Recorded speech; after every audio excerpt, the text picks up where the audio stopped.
Arestado ang isang taxi driver matapos umanong hindi na ibalik ang pinapasadang taxi. Nabawi naman ang taxi na ginagamit umano ng suspect na pantustos sa pagsusugal. Narito ang report ni Bam Alegre.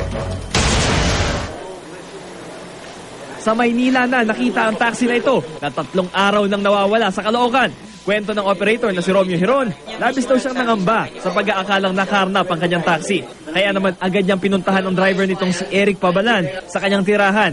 Pero laking gulat niya nang malamang hindi pala nawawala ang sasakyan. Ginagamit niya pamasada din. Pagka nakapamasada siya, pinangsusugal niya yung kita niya. Kaya naman nakipag-ugnayan si Hiron sa Caloocan Police. Agad naman nilang inalarma ang nawawalang taxi sa ibang presinto. Sa tulong ng Police Maynila, nahanap ang taxi sa isang sugalan sa Taft Avenue Corner, Quirino Avenue.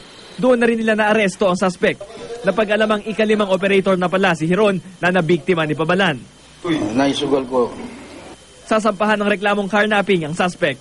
Para sa unang balita, Bam Alegre reporting.